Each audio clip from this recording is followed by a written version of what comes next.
अस्सलामुअलैकुम वरहमतुल्लाहि वबरकातुह।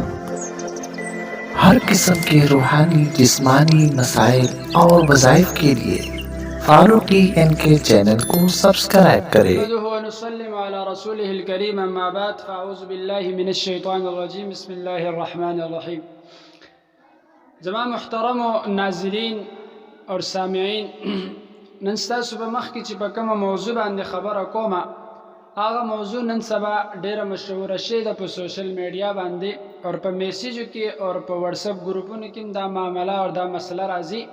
وایي کوم سړي چې د روزې ټولو کې مخ کې خوشخبری ورکړه، نو دا د دې په خوشخبری په وجه باندې با الله تبارک وتعالی هغه جنت ته داخلي یا په د باندې چې جنت چې واجبي. اور ډېر خلک بیا دا خبره کوي چې دا مخ کې چا شیر کړه نو هغه ته هم ثواب ملاويږي او پاغه باندې هم جنت واجب کیږي. اور دا خبره بیا د نبی علیه الصلاۃ والسلام د حدیث ته اور حضور علیه الصلاۃ والسلام طرف ته منسوب کړي. زما محترم په دې خبره باندې ځان پوه کړئ. حضور علیه الصلاۃ والسلام فرمایي وی من کذب علی متعمدا فلیتبوأ مقعده من النار. د دې ترجمه دا ده، وی کوم سړی چې په ما باندې دروغ وتړل، یعنی په ما باندې دروغ وی هغه د خپل ټیکانه په دوزخ کې جوړه کی. نو ټولو کې بل خدا خبره ده چې د څه خبرم نشتی او د دې د نبی علیه الصلاۃ والسلام سره د حدیث سره څه قسم تعلق هم نشتی. دویمه که دې خبره یا مسله یا میسیج چا تراشی، نو هغه د علماء کرامونه د دې باره کې رجوع او تپوس کوي.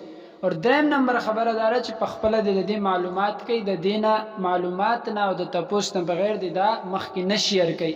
نو کوم مرګري چې مخ کې شیر کوي هغه ساده لو حلق دی ته وګوري چې دا د نبی علیه الصلاۃ والسلام حدیث ته اور یا د نبی علیه الصلاۃ والسلام طرف ته دا خبره منسوب شي ده، نو هغه دا یو سعادت غني، یو ثواب غني، یو ثواب اور د سعادت په وجه باندې دا ویډیو اور یا دا میسیج چې زیات نه زیات دا پوسټ مخ کې شیر کوي. نو په دې باندې الټه مونږ ته چې د ګناه ملاويږي، ثواب نه ملاويږي. نو د څه قسم له میسیج هم د راشي د روزي په باره کې یا د اختر په باره کې یا د نور اکثر میسیجونه راځي. نو د دې په باره کې پهله معلومات اور بیا ځان مطمئنه کول اور دا غینه بعد په دې باندې بیا حمد او رب اور مخ کې چې عمل درآمد کول. نو الله تبارک وتعالى دې موږ له دې باندې د عمل کولو توفیق راکړي. واخر دعوانا الحمدلله رب العالمین.